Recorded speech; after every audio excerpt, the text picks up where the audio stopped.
Contentment is a choice. Hello everyone, I'm Stephen Sterling, and welcome back to Map2Soul Daily, where practical psychology meets timeless biblical wisdom to help you become the best version of yourself. Can I tell you something?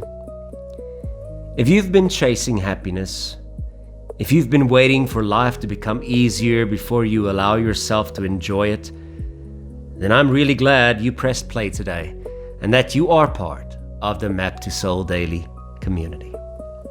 Because today's conversation might gently change the way you see your life. So take a slow breath in and gently breathe out. And once again, take a slow breath in and gently breathe out. If you have a cup of coffee nearby, imagine we're simply sitting together for a few minutes. No pressure, just two friends talking. It's me and you today. What are you waiting for before you allow yourself to be happy? Think about that. What are you waiting for before you allow yourself to be happy? Maybe you're waiting for more money, a different job, better health, a restored relationship, the children to come home or the anxiety to disappear, the diagnosis to change, the house, the promotion, your weight, the retirement. Many of us quietly believe when that finally happens, then I'll be content. But what if contentment isn't something we eventually arrive at? What if it's something we learn? The Apostle Paul wrote something extraordinary. He said, "I have learned to be content, whatever the circumstances." And notice that word, learned. He wasn't born content, he grew into it. What's remarkable is where Paul wrote these words. Not from a beach, not from a comfortable home, not while everything was going his way. He wrote them while under Roman guard. Historians believe Paul spent years under imprisonment, chained to soldiers, uncertain whether he would live or die. Yet during that season, he wrote letters that would encourage millions of people for nearly 2,000 years. I've often wondered, how does a man with chains on his wrist write words that set other people free? See, Paul knew one thing that we sometimes forget. In the most difficult circumstances, God is with us. God will give us strength, and God will guide us through the storm. And that is because perhaps freedom isn't only about where your body is. Sometimes freedom begins in your mind, in your heart, in your soul. A few years ago in 2019, I had the privilege of visiting Israel. And one morning I stood on the Mount of Beatitudes, overlooking the beautiful Sea of Galilee. It was quiet, it was peaceful, and I remember thinking, this is where Jesus spoke about blessing the poor in spirit, the peacemakers and the merciful. Looking across those hills, it struck me that the people listening to Jesus weren't living easy lives. Many were poor, some were sick, many lived under Roman occupation. They worried about feeding their families just as people worry today. Yet Jesus didn't promise them a life on earth without difficulty. He offered something deeper, a different way of living, a different way of seeing, a different way of believing. Now that moment stayed with me because I realized that the places in the Bible are real, the people were real, and the hope Jesus offered is just as real today. From a psychology point of view, psychologists have discovered something fascinating.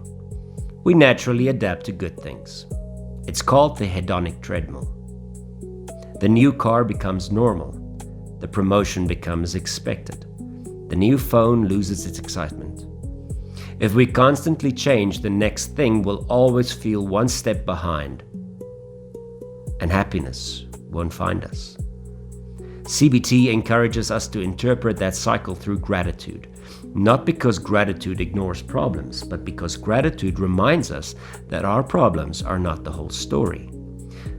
Paul understood that long before modern psychology described it. He learned to notice God's faithfulness in every season, not only the easy ones. Can I ask you something? Before today ends, could you find 3 things you're grateful for? Doesn't have to be big things. It can be big things, it can be small things. But 3 things you're grateful for. The ordinary things. A conversation, a meal, a smile, a sunrise, a laugh, a hug, clean water, maybe another opportunity. God in your life, the peace and the salvation through Jesus Christ. Sometimes joy quietly returns through ordinary moments. Sometimes joy finds us in the extraordinary ordinary. Can I remind you of something today? You are enough. God loves you, and you are deeply loved. Not because you're perfect, but because you belong to God. God walks with you through the valleys. God walks with you on the mountaintops. God walks with you every day. Here's today's coffee question. If nothing changed this week, what could you still be grateful for today? Take your time with that, because your answer may change the way you begin tomorrow, or how you would feel right now. See, as soon as we see the gratitude in our lives, we realize that we have so much to be thankful for. But let's finish with today's daily reset. Take one slow breath in and hold it and gently breathe it out. Breathe in and breathe out. Now quietly repeat after me. Contentment begins in my heart. I choose gratitude today.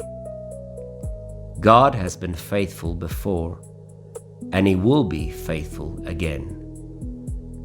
Today's walk is simple. Continue today's journey inside the reflection section of the Map2Soul app. Open a truth card and then write down one ordinary blessing from today that you are thankful for and focus on it. It doesn't have to be extraordinary. It can be ordinary, or it can be extraordinary ordinary, but it has to be a blessing, something you're grateful for. Before we finish, I want to leave you with one thought. Contentment isn't finding a life with no storms. It's discovering peace in the middle of them. Your story isn't over and your book has not been finished yet. You are enough, you are deeply loved, and you are a child of God. And tomorrow is another opportunity to walk with hope. A new week to walk with hope. A new moment to walk with hope. Until next time, pray, then walk. I tell you this often, but listen again. You got this. This is Stephen Sterling, and thank you for sharing a coffee with me this week, this morning, and a special memory that will linger longer. Gratitude simply is a way forward. I'll see you in the next episode.